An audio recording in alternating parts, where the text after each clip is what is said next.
Assalamu alaikum audience. Today we are here with third chapter of second term for grade 4 English. Name of the chapter is valuing others. दूसरों को importance देना, दूसरों की जो है वो इज्जत करना. So let's see what's there inside the chapter. One evening, Rehan found his best friend Saad sitting alone on a bench in a park. He seemed really upset. Rehan asked Saad what made him so sad and gloomy. Saad said, I'm feeling guilty about my rude behavior. तो एक छोटा सा scenario है. रेहान ने देखा साद को, जो कि उसका फ्रेंड था. ये देख लीजिए, साद पिक्चर भी है, बैठा हुआ, बहुत उदास बैठा हुआ था वो. उसने जाके उससे पूछा कि साद तुम इतने उदास क्यों लग रहे हो, इतने परेशान क्यों लग रहे हो. उसने कहा कि मुझे बुरा लग रहा है अपने बुरे बिहेवियर के लिए, रूड बिहेवियर के लिए.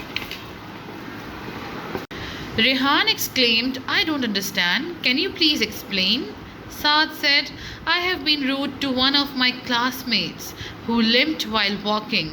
I often made fun of him for that. My rudeness grew with time.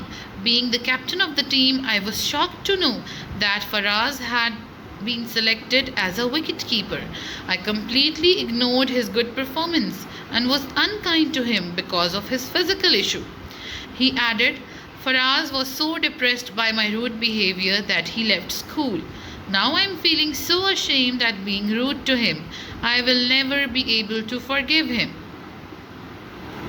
Rehan ने कहा कि सॉरी, मुझे तुम्हारी बात समझ नहीं आई, ज़रा दोबारा से बताओ कि क्या कह रहे हो, समझाओ मुझे.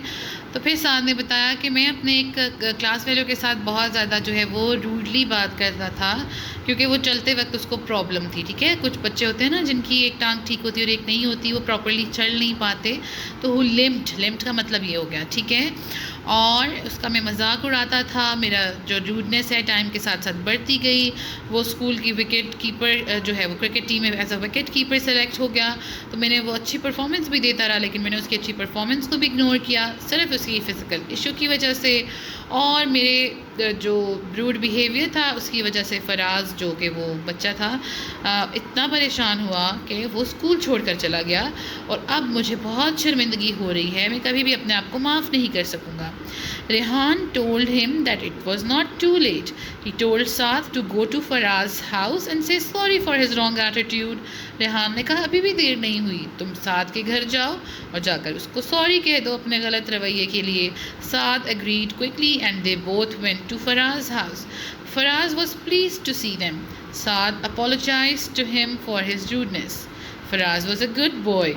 He forgave and hugged him at once. They became good friends. साद ने भी बात से अग्री कर लिया रेहान की. उसने कहा चलो फराज के घर चलते हैं. फराज के घर गए वो. साद ने अपने रवैये के लिए माफ़ी मांग ली. फराज क्योंकि अच्छा बच्चा था, उसने फ़ौरन उसको माफ़ कर दिया, उसको गले लगा लिया और वो अच्छे दोस्त बन गए.